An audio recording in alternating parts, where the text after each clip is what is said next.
إن الله وملائكته يصلون على النبي.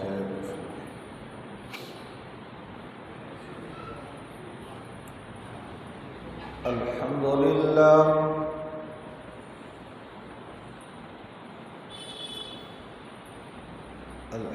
لله نحمده ونستعينه ونستغفره ونؤمن به ونتوكل عليه ونعوذ بالله من شرور أنفسنا ومن سيئات أعمالنا. من يهده الله فلا مضل له ومن يضلله فلا هادي له. ونشهد أن لا إله إلا الله وحده لا شريك له. ونشهد أن سيدنا وسندنا ومولانا محمدا عبده ورسوله. أما بعد فأعوذ بالله من الشيطان الرجيم. بسم الله الرحمن الرحيم. ولا تحسبن الذين قتلوا في سبيل الله أمواتا بل أحياء عند ربهم يرزقون.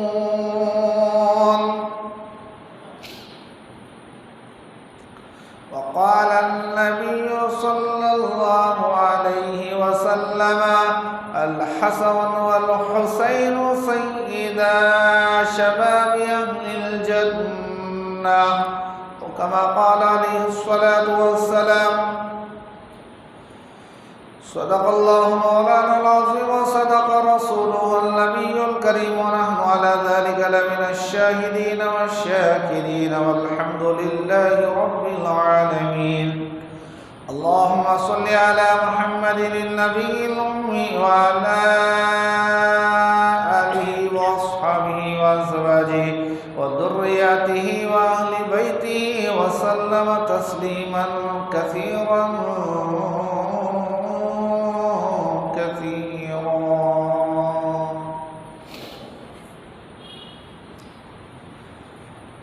محترم حاضرین، بزرگ اور دوستو،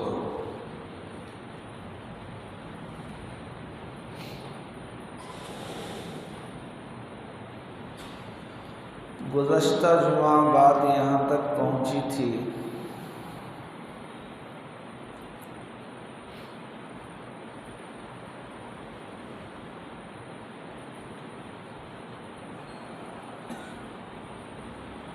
حضرت عثمان رضی اللہ عنہ کو جب مدینے میں شہید کر دیا گیا، کرنے والے بلوائی خارجی تھے، مصر، بصرہ، کوفہ سے آئے تھے۔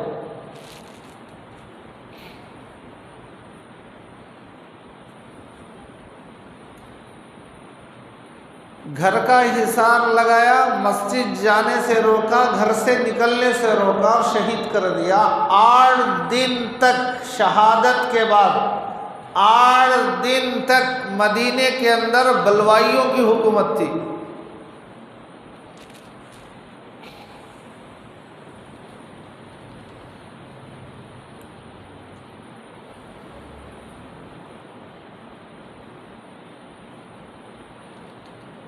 اس کے بعد انہوں نے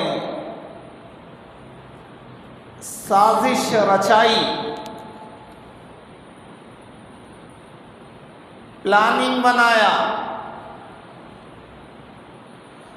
مسلمانوں کے اتحاد کو توڑنے کے لیے آج بھی یہی حربہ استعمال کیا جاتا ہے، لڑاؤ۔ اور دشمن کو جو کام کرنا ہے اسے موقع ملے گا، یہ لڑتا رہے گا وہ کام کرتا رہے گا، یہ لڑتے رہیں گے وہ کام کرتا رہے گا، یہ مرتے رہیں گے وہ کام کرتا رہے گا۔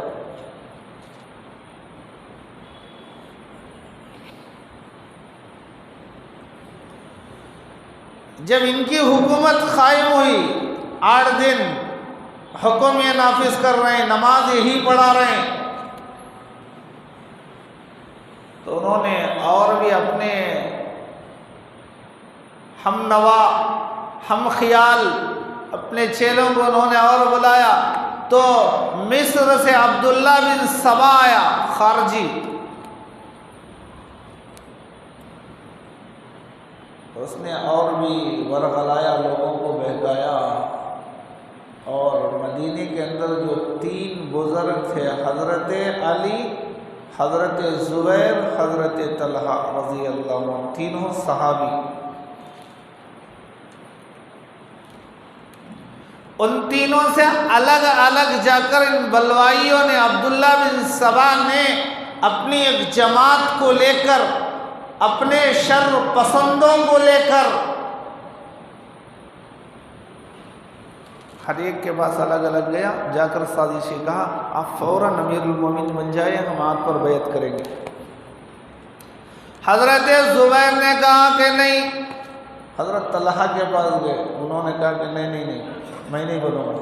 حضرت علی کے پاس گئے، تینوں کے پاس وہی جملہ دہرایا، آپ ہی اس کے لائق ہیں، ہم بیعت کرنے کے لیے آپ کے ہاتھ پر تیار ہیں، آپ بن جاؤ امیر المومنین۔ حضرت علی نے بھی انکار کیا۔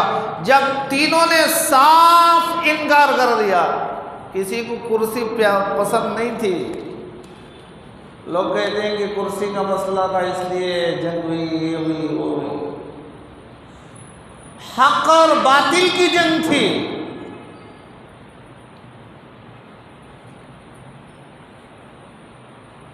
جب تینوں نے انکار کر دیا تو عبداللہ بن سبا نے اور اس کے چیلوں نے دیکھا یہ تو ہماری سازش کامیاب نہیں ہو رہی، اس نے مدینے میں اعلان کروایا 3 دن کے اندر اگر ان تینوں میں سے کسی ایک کو امیر المومنین نہیں بنائیں گے، اگر وہ نہیں بنیں گے تو ہم تینوں کو قتل کر دیں گے۔ مدینے میں خوف، ہراس، ایک بے چینی، پریشانی، کیا ہو رہا ہے؟ حضرت زبیر تیار نہیں، حضرت طلحہ تیار نہیں، سب نے حضرت علی سے کہا حضرت آپ بن جائیے، حضرت علی نے بھی انکار کیا۔ لیکن مسئلہ ہے انتشار ہوگا، فساد ہوگا، خون خرابہ ہوگا، حضرت علی تیار ہو گئے۔ یوں حضرت علی خلیفہ بنے، خود چاہ کر اپنا نام پیش کر کے میں بن جاتا ہوں بول کے نہیں بیٹھے، فساد سے روکنے کے لیے۔ تو حضرت علی نے بیٹھنے کے بعد نظام سنبھالا، اور کون تھے حضرت علی؟ نام علی، کنیت ابو الحسن، ابو تراب، یہ دونوں کنیت حضور نے رکھی تھی، کیونکہ حضور کے پاس ہی تو بڑے ہوئے، وہ چچا کے لڑکے تھے حضور کے، حضور ہی نے پالا، حضور ہی نے نکاح پڑھایا، حضور ہی نے اپنا داماد بنا لیا۔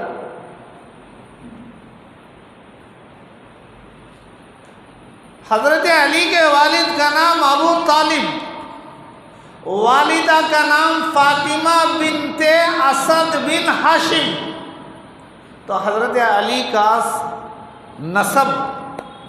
نسب نامہ جو ہے علی بن ابو طالب بن عبد المطلب بن ہاشم بن عبد مناف بن قصی بن کلاب بن مرہ بن کعب بن غالب بن فہر، یوں چلتا ہے۔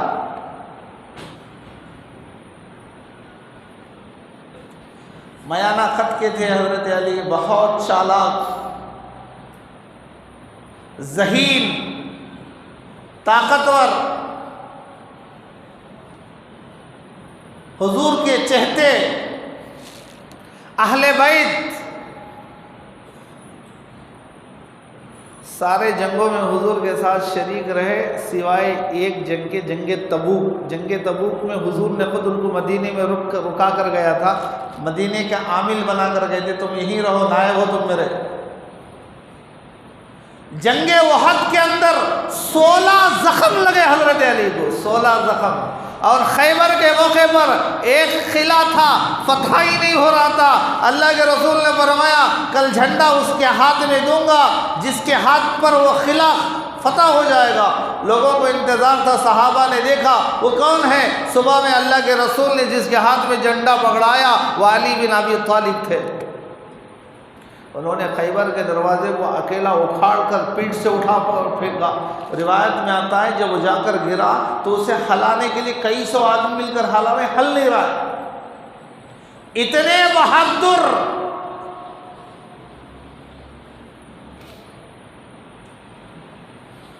اور فیصلہ کرنے کے اندر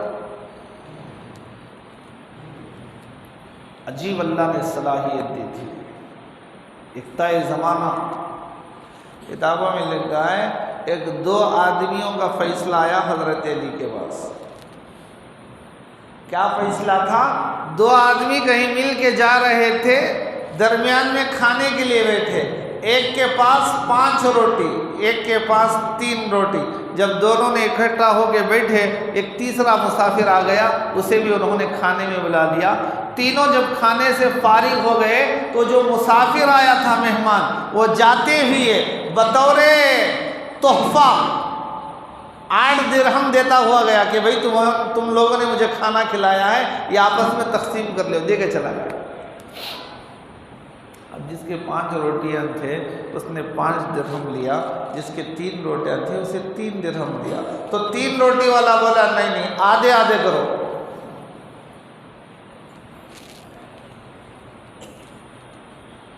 5 والا کہا بھائی نہیں، روٹیاں میری زیادہ تھے تو ظاہری بات ہے کہ میرا زیادہ کھایا ہوگا، تیرے 3 تھے تیرا کم کھایا ہوگا، لہٰذا 3 تو رکھ، 5 میں رکھتا ہوں۔ لیکن وہ 3 ماننے کے لیے تیار نہیں، کہتا ہے کہ آدھا آدھا۔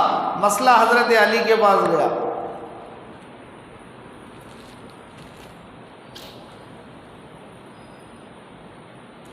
آج کل مسئلے جاہلہ چھل کر رہے ہیں، جن کو نہ شریعت کا علم نہ پیشاب بیٹھنے کا طریقہ معلوم۔ شریعت کے مسائل حل کرنے والے کا حال، غسل کے فرائض معلوم نہیں، مسئلہ حل کرنے کے واسطے بیٹھا ہے، فیصلے کر رہا ہے۔ گانجا مارنے والا، کیبل چلانے والا، سود خور، شراب پینے والا، سنیما دیکھنے والا، فحاشی اور عیاشی کے اڈوں کا سربراہ، آج ہمارا یہ حال ہے، ایسے لوگ فیصلے کر رہے ہیں۔ جتنا بڑا زانی ہوگا اتنا بڑا فیصلہ کرنے والا، جتنا بڑا حرامی ہوگا اتنا بڑا فیصلہ کرنے والا۔ میں عام جنرل بات بتا رہا ہوں، کسی کو نشانہ نہیں۔ یہ جو مجلس ہوتی ہے یہ اصلاح کی ہوتی ہے، یہاں آدمی کے کان میں پڑے ہوئے پردوں کو ہٹانا ہے، غفلت کو دور کرنا ہے، حق اور باطل کو سمجھانا ہے۔ صحیح کیا ہے؟ کالے کپڑے پہن کر ناچنا صحیح ہے یا حضرت حسین کے کردار کو زندہ کرنا صحیح ہے، یہ بتانا ہے۔ روزے کی حالت میں شربت بانٹنا صحیح ہے یا روزہ رکھ کر قرآن پڑھنا صحیح ہے، یہ بتانا ہے۔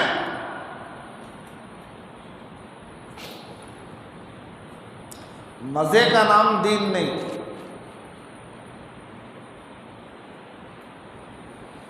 دین مجاہدوں سے، مشقتوں سے۔ جنت اتنی آسان نہیں کہ تم شراب پی لو جنت میں چلے جاؤ، زنا کر لو جنت میں چلے جاؤ، حرام کھا لو جنت میں چلا جاؤ۔ جنت میں جانا اتنا آسان نہیں ہے میرے بھائیوں، سارے کنڈیشنز ہیں، اور ان کنڈیشن کو فالو کرے گا تو جنت میں جائے گا۔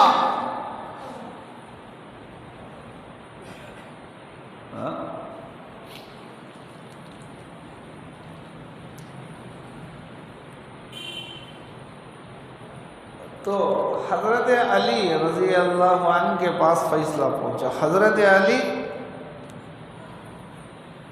اللہ کے رسول نے فرمایا انا مدینۃ العلم و بابها علی، میں علم کا شہر ہوں، علی اس کا دروازہ ہے. اللہ کے رسول کہہ رہے ہیں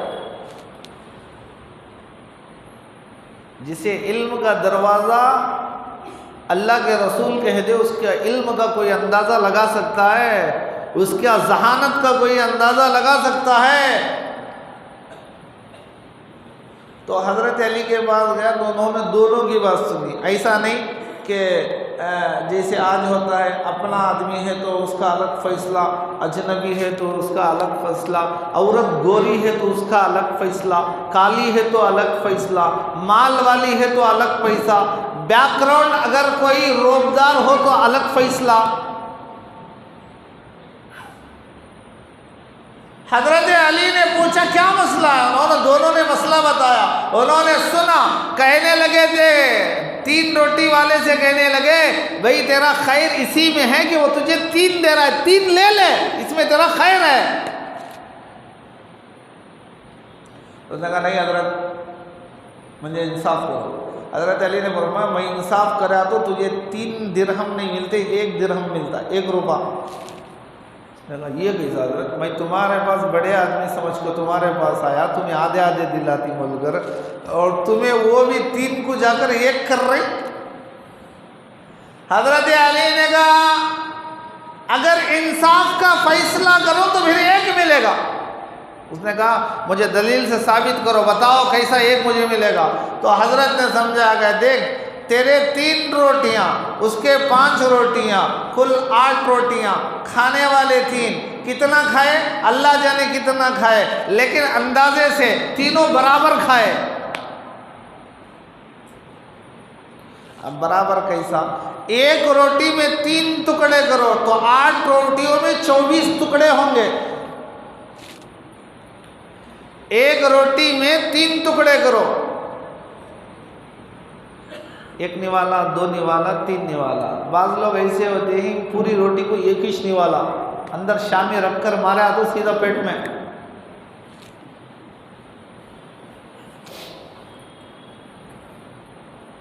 چوبیس ٹکڑے ہو گئے. 24 ٹکڑوں میں 3 جنے، 8 کھائے. تو 8 کھایا، انہیں 8 کھایا، انہیں 8 کھایا، 24 ہو گئے. ہو گئے. اب 3 روٹیاں والے سے کہا تو 8 ٹکڑے کھایا، تیرے روٹیاں کتنے تھے؟ 3. 1 روٹی کے 3 ٹکڑے کریں تو 3 روٹیوں کے 9 ٹکڑے ہوئے. 9 ٹکڑوں میں 8 تو کھا لیا، 1 کو مہمان کھایا. 3 روٹیوں کے 1 روٹی میں 3 ٹکڑے تو 3 روٹیوں کے 9 ٹکڑے. 9 ٹکڑے میں 8 ٹکڑے تو ہی کھا لیا کیونکہ سب 8 کھائے ہیں. تیرے روٹیوں کے 8 ٹکڑے تو کھا لیا، 1 بچا تھا وہ مہمان کھایا. اور اس کے 5 روٹیاں تھے، 5 روٹیوں کی تقسیم کریں گے، 1 روٹی میں 3 ٹکڑے کریں گے تو 5 روٹیوں کے 15 ٹکڑے ہوں گے. 15 ٹکڑے میں 5 روٹیاں والا 8 ٹکڑے کھایا تو 7 ٹکڑے مہمان کھایا. اس لیے 7 اسے 1 تجھے. حضرت علی کے فیصلے پر تعجب ہو گیا. اس نے 1 درہم لے کر 1 روپیہ لے کر چلا گیا. تو فیصلے میں اتنی مہارت، اتنا علم، اتنی ذہانت، اتنی فطانت، اتنی شجاعت ہو.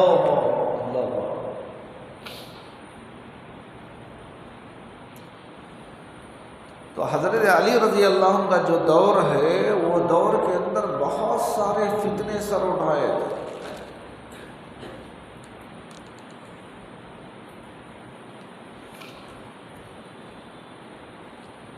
ایک جنگ ہوئی، جنگ نہروان. یہی باغیوں کے سارے گروپ کو ختم کر دیا. صرف 10 باقی، 9 باقی رہ گئے تھے. 9.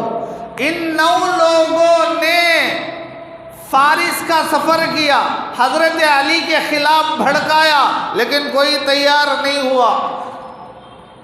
کوفہ آئے، بھڑکایا، کوئی تیار نہیں ہے. عراق گئے، بھڑکایا، کوئی تیار نہیں ہوئے. حجاز گئے، بھڑکائے حضرت علی کے خلاف، تیار نہیں ہوئے تو لاسٹ میں مدینے میں آئے.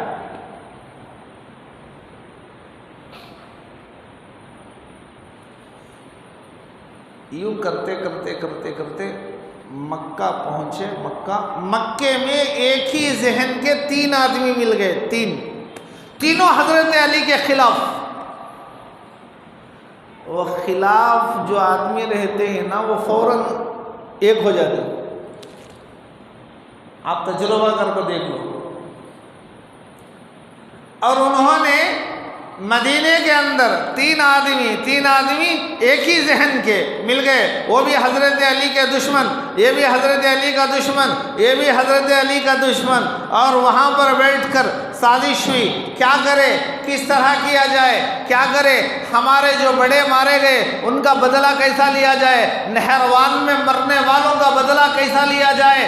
تو ایک رائے یہ طے ہوئی کہ تینوں کو قتل کر دیا جائے. حضرت علی, حضرت معاویہ, حضرت عمر ابن العاص. حضرت علی کوفہ میں رہتے تھے, حضرت معاویہ دمشق میں رہتے تھے, حضرت عمر ابن العاص یہ ملک کے مصر کے اندر رہتے تھے. تینوں کو ختم کر دیا جائے.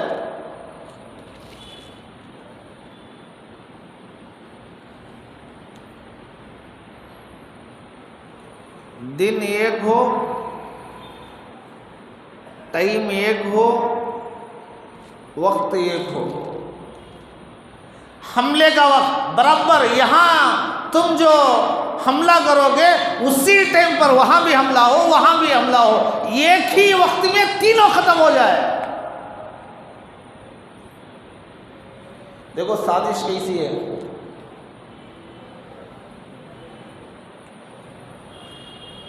آدمی مال کے لالچ میں حرص اتنا حریص ہے کہ جان نکالنے کے لیے تیار. تو 3 آدمی طے ہوئے. ایک عبد الرحمن بن بلجم, اس نے کہا میں حضرت علی کو قتل کر دوں گا. عبد الرحمن بن بلجم مصری, مرادی مصری یہ. دوسرا ابرق بن عبداللہ تمیمی, اس نے کہا کہ میں معاویہ رضی اللہ عنہ ان کو قتل کر دوں گا. اور ایک تھا عمر بن بکر تمیمی, اس نے کہا میں عمر ابن العاص رضی اللہ عنہ ان کو قتل کروں گا. تو تینوں کی ذمہ داری لے کر مکے سے نکلے. خفیہ مشورہ ہوا تھا, کسی کو کانوں کان خبر نہیں. یہ تینوں 3 طرف چلے. ایک کوفہ کی طرف چلا, ایک دمشق کی طرف چلا, ایک مصر کی طرف کھولا, اور تینوں پہنچ گئے. سازشیں شروع کی. اور کوفہ میں جو عبد الرحمن بن بلجم پہنچا, اس نے اپنے ہم خیال لوگوں کو تلاش کیا, اپنے ذہن رکھنے والے لوگوں کو جمع کیا. اس نے سازش کی. اسے ایک خوبصورت عورت نظر آئی, اور اس نے دیکھا کہ یہ بھی وہی عورت ہے کہ جس کا باپ, جس کا بھائی مارا گیا ہے, یہ بھی حضرت علی کی مخالف ہے. تو اس نے اس سے نکاح کا پیغام بھیجا. تو اس نے کہا میں تجھ سے نکاح اس وقت کروں گی کہ نکاح سے پہلے مہر تو ادا کر. اس نے کہا تیرا مہر کیا ہے؟ اس نے کہا میرا مہر یہ ہے 3000 درہم, ایک غلام, ایک باندی اور حضرت علی کا سر.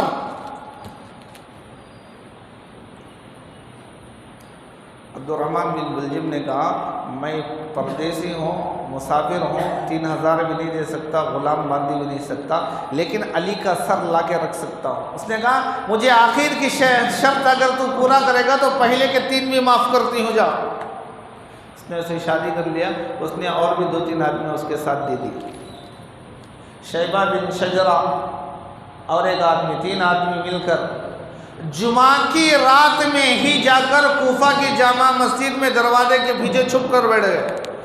امام حضرت علی تھے. حضرت علی کی عادت شریفہ تھی تو جب نماز کو آتے تو لوگوں کو جگاتے ہوئے آتے. حی علی الصلاۃ, الصلاۃ خیر من النوم, نیند سونے سے بہتر ہے. کامیابی اللہ نے نماز میں رکھی ہے.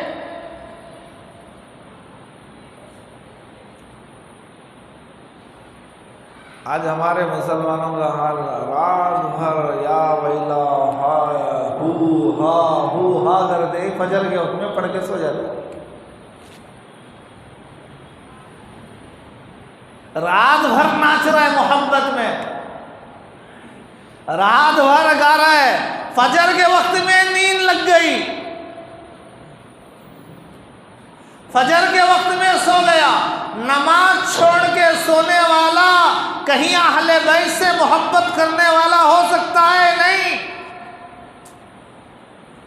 میرے بھائیو ذرا عقل سے کام لو، نبی سے محبت کرو، نبی کے گھر والوں سے محبت کرو، نبی کی بیویوں سے محبت کرو، نبی کے نواسوں سے محبت کرو، نبی کی بیٹیوں سے محبت کرو، نبی کے دامادوں سے محبت کرو۔ یہ تو محبت کرنا ہی ہے۔ اللہ کے رسول نے فرمایا سیکھو، میری محبت سیکھو، میرے گھر والوں کی محبت سیکھو، میرے اہل بیت کی محبت سیکھو۔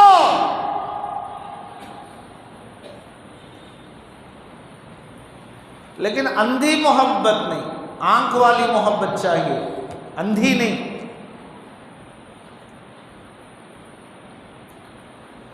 تو میرے بھائیوں دیکھو، یہ جو میں تاریخ آپ کو سنا رہا ہوں، محرم آتا ہے، کیا کر رہے ہیں ہم لوگ؟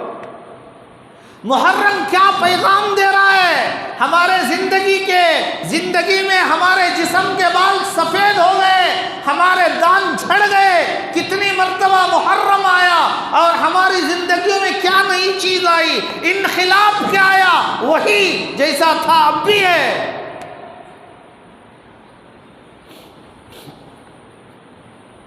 اس لیے میرے بھائیوں زندگی بدلیں گے، ارادہ کرو، کوشش کرو، ارادہ کرنا، کوشش کرنا ہمارا کام ہے، فیصلہ کرنا اللہ کے ہاتھ میں۔ ہدایت کا مالک اللہ ہے۔ اِنَّكَ لَا تَهْدِي مَنْ أَحْبَبْتَ وَلَكِنَّ اللَّهَ يَهْدِي مَن يَشَاءُ۔ اللہ کے رسول اپنے چچا سے انتقال کے وقت ابو طالب کے سرانے کھڑے ہو کر کہہ رہے ہیں، چچا تم نے میرا دنیا میں ساتھ دیا، میرا پیچھا نہیں چھوڑا، دشمنوں کے سامنے سینہ سپر ہو کر کھڑے ہو گئے، اب تم اللہ کے پاس جا رہے ہو، ایک مرتبہ کلمہ پڑھ لو، کل قیامت کے دن میں اللہ کے پاس آپ کی گواہی دوں گا۔ آپ کفر کی حالت میں مر جائیں گے تو میں کچھ نہیں کر سکوں گا، کلمہ پڑھ لو میں کام آؤں گا۔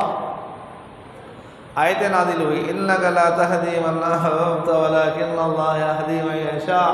میرے پیارے، ہدایت تیرے ہاتھ میں نہیں کہ تو جسے چاہے اسے کلمہ پڑھا دے، ہدایت ہمارے ہاتھ میں ہے۔ ہم نے ابو طالب کے بارے میں مہر لگا دیا ہے، کلمہ نہیں پڑھے گا۔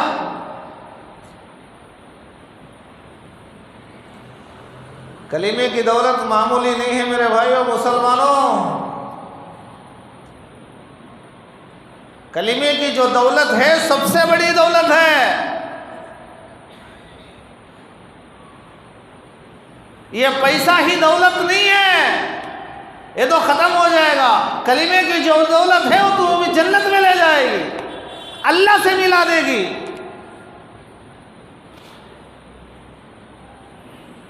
تو اس بدبخت نے، عبد الرحمن بن ملجم نے فطامہ نام کی عورت سے نکاح کیا، اس شرط پر کہ حضرت علی کا سر لا کر پیش کروں گا، اور آیا تھا بھی وہ یہ کام کرنے کے واسطے۔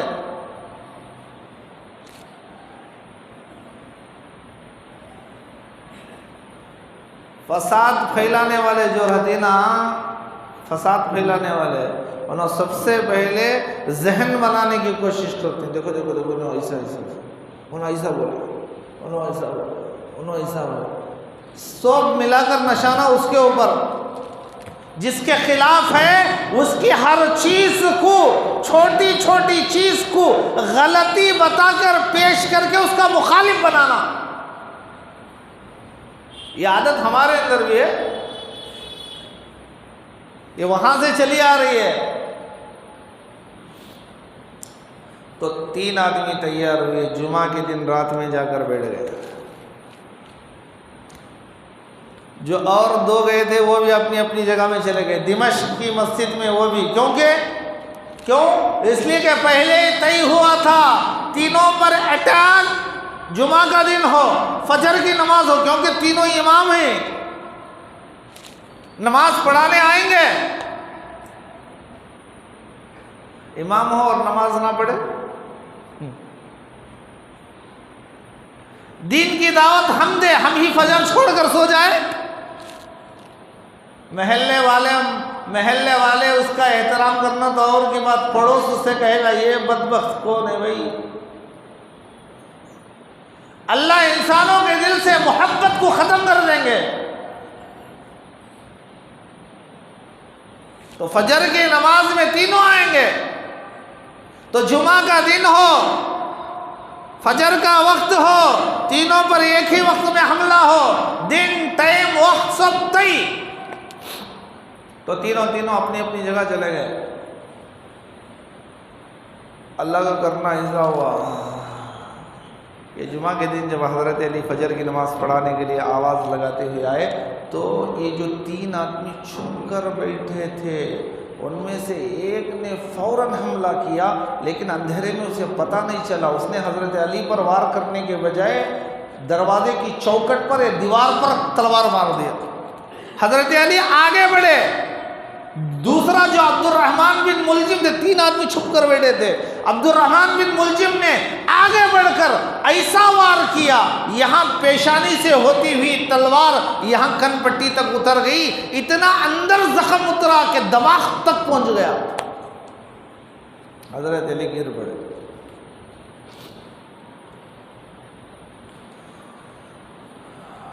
اور ادھر دمشق میں حضرت معاویہ پر حملہ ہوا، لیکن چھوٹا سا حملہ ہوا، پکڑا گیا، قتل ہو گیا وہ، حضرت امیر معاویہ اچھے ہو گئے۔ ادھر مصر میں جو گیا تھا حضرت عبداللہ ابن عمر بن العاص رضی اللہ عنہ کو شہید کرنے کے لیے جو گیا تھا، وہ اتفاق سے اس دن بیمار تھے، فجر کی نماز میں فوج کے سپہ سالار کو امام بنا کر انہوں نے بھیجا تھا کہ تم فجر کی نماز تم پڑھائی ہوگا، میں بیمار ہوں، تو اتفاق سے وہ پڑھا رہے تھے۔ یہ جو بدبخت قتل کرنے کے لیے گیا تھا وہ امام بن کے پڑھا رہے تھے، انہیں کو عمر بن العاص سمجھ کر ایک ہی وار میں ختم کر دیا، حالانکہ وہ گھر میں تھے، بیمار تھے، وہ ایسے بچ گئے، حضرت امیر معاویہ ایسے بچ گئے۔ اور کوفہ کے حضرت علی پر جو یوں وار ہوا تو گہرا زخم تھا، حضرت علی نے وصیت کر دی،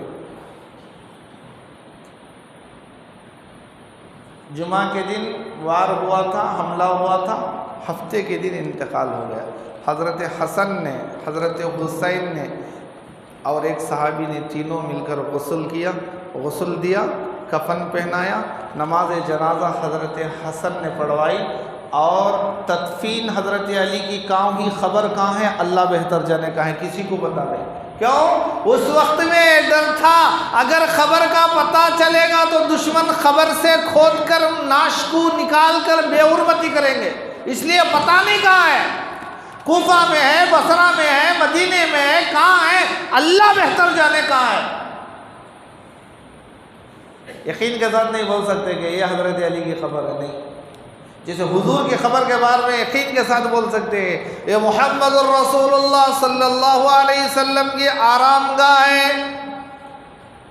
تو حضرت علی کے شاہ انتقال کے بعد ہفتے کے دن تدفین ہو گئی، حضرت علی کے بعد حضرت حسن جو حضرت علی کے بڑے لڑکے تھے، جن کا نام اللہ کے رسول نے خود رکھا تھا، جب پیدا ہوئے تو اذان خود اللہ کے رسول نے دی تھی، اللہ کے رسول نے ان کے کان میں خود اذان دی تھی، اپنا لعاب نکال کر دندانے منہ کے اندر حضور نے اپنا لعاب ان کے منہ میں ٹپکایا تھا اور نام رکھا تھا، 7ویں دن کے بعد 2 مینڈے حضور نے خود ان کا حقیقہ کیا تھا۔ تو حضرت حسن خلیفہ ہوئے، حضرت علی کی شہادت 40 ہجری میں ہوئی، اس کے بعد حضرت حسن ہوئے اور انہوں نے 41 ہجری میں یہ خلافت اٹھا کر حضرت امیر معاویہ کے حوالے کر دیا، تم سنبھال لو بھائی، میں نہیں سنبھالوں گا، خوشی سے۔ اسی لیے اللہ کے رسول نے فرمایا تھا یہ میرا بیٹا اتنا بہادر ہوگا، یہ میرا بیٹا اتنا امیر ہوگا کہ 2 مسلمان فریقوں کے درمیان صلح کرائے گا۔ خود چھوڑ دیے حکومت، لے لو بھائی، 50 ہجری میں شہید ہو گئے، کسی نے زہر دے دیا، کون دیا اللہ بہتر جانے، بیوی دی ہے، کون دی، کس نے دی۔ حضرت حسین مدینے میں تھے، ادھر چند دن کے بعد حضرت معاویہ کا انتقال ہو گیا، انتقال ہوتے ہی یزید بن معاویہ خلیفہ بن گیا، اور اس نے مختلف جگہ اپنے گورنروں کو بھیجا، جاؤ میرے نام کی بیعت لو۔ اس وقت حضرت حسین مدینے میں تھے، مدینے کے جو گورنر تھے ولید بن عتبہ، وہ بڑا اچھا آدمی تھا، لیکن جب یزید کا نمائندہ آیا اور اصرار کرنے لگا کہ یزید کے نام پر بیعت کرو، تو اب حضرت حسین کو، حضرت زبیر بن عبداللہ کو، ان سب کو، کیونکہ وہ سمجھتے تھے کہ یزید خلیفہ بننے کے لائق نہیں ہے، خلافت کا مستحق نہیں ہے، جو صدر بننے کا موافق نہ ہو اسے صدر بنا دے، جو امام بننے کے لائق نہ ہو اسے امام بنا دے، جو فیصلہ کرنے کا لائق نہ ہو اسے فیصلہ کرنے والا بنا دے، یہ تو بے وقوفی، حماقت ہے۔ تو اب حضرت حسن نے بھی مدینے کو چھوڑا، حضرت عبداللہ ابن زبیر نے بھی مدینے کو چھوڑا، اور دوسرے صحابہ نے بھی مدینے کو چھوڑ کر مجبوری میں مکہ مکرمہ آ کر رہ گئے۔ اس کے بعد ادھر سے کوفہ والوں کے بار بار خط آ رہے تھے، آپ کے والد یہاں تھے، آپ کے والد نے یہاں حکومت کی ہے، ہم آپ کے والد کے چاہنے والے ہیں، عاشقین ہیں، آپ تشریف لائیے، ہم آپ کے ہاتھ پر بیعت کریں گے۔ خطوط کا زمانہ تھا، کوئی فون وغیرہ نہیں تھا، ہوائی جہاز نہیں تھا، خط کا زمانہ تھا، کئی ہزار خطوط، کئی سو خطوط انہوں نے حضرت حسن کو لکھا، آؤ آؤ آؤ۔ اس کے بعد حضرت حسن کو کیا کرنا پڑا، انشاءاللہ آئندہ جمعہ اس بارے میں آپ کے سامنے میں کچھ عرض کروں گا۔ اللہ سے دعا کیجیے کہ اللہ تعالی ہم تمام کی سنی ہوئی باتوں پر عمل کی توفیق عطا فرمائے۔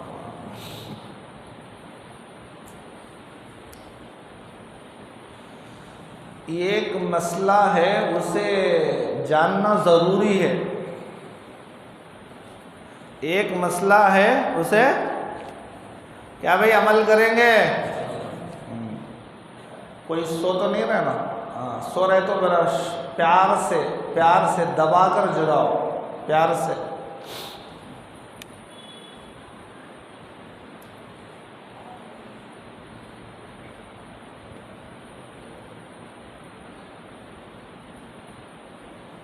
مسئلہ یہ ہے،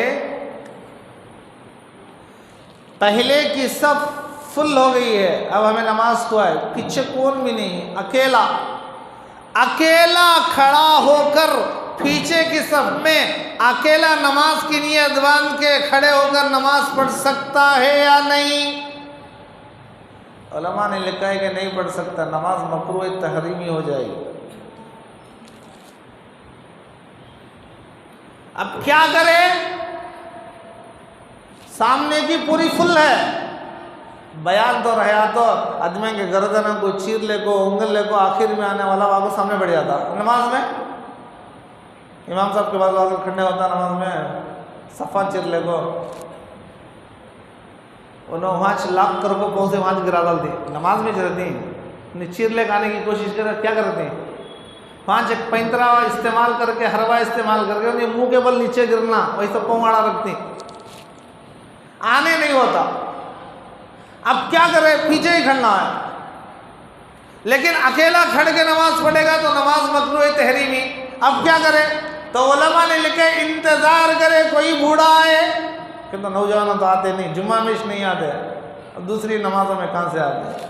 کون تو ایک اللہ کا بندہ بوڑھا گیڑا آئے گا، خود بھی انتظار کرے، کوئی بوڑھا بھی نہیں آتا۔ دوسرے نمازوں میں کتنے صف رہتی ہیں؟ کیا مطلب؟ 3-4 صف۔ جمعہ میں یہ حال، جمعہ کی اثر میں وہ حال، جمعہ کی نماز کے وقت دیکھو وہاں تک مجمع، وہ روڈ پورا، اب بھی بھاگ لے گاتے رہتے ہیں، کون؟ پورے نوجوان ہوٹلان سے کہاں سے آتی معلوم نہیں، جماعت کھڑنے کے وقت میں لگاتار بھاگ کر آ رہے، اثر میں آ کر دیکھو کون بھی نہیں، اللہ ایک ہے۔ اب کیا کرے بھائی؟ کوئی آنے کا امکان بھی نہیں ہے، اور بوڑھے پورے آ گئی، انہوں آنے والے آ گئے ہیں، کوئی آنے والے نہیں، کیا ہے سامنے سے ایک آدمی کو پیچھے کھینچ کر اپنے ساتھ کھڑا کر لو. ایسا کرنے ہوتا پیچھے سے لات مارتا ہوں نہیں، کون مجھے گھسیٹ رہا ہے نا وہ. تو مسئلہ کیا ہے، سامنے والے کو پیچھے لے لو. کب؟ سامنے والا ایسا آدمی رہنا انہیں مسئلے کو جانتے رہنا، نہیں تو چکے پیچھے پکڑ کر کھڑے تو انہیں ایک دیتا. نماز میں کھڑا مجھے بول کے آپ کو گھسیٹتا ہے نا، اسے کیا معلوم؟ اسے مسئلہ معلوم ہے. اگر مسئلہ معلوم ہے ایسا ہے پیچھے اکیلا آدمی واقع پڑ رہا ہے، کوئی بھی اس کے ساتھ نہیں ہے، اس واسطے انہیں مجھے پیچھے لے رہا ہے، اگر یہ مسئلہ جانتا ہے تو انہیں آرام سے چلے آتا پیچھے. لیکن ایک آدمی کو مسئلہ ہی معلوم نہیں، اسے ذرا کھینچ کے دیکھو، اثر میں کوشش کرو.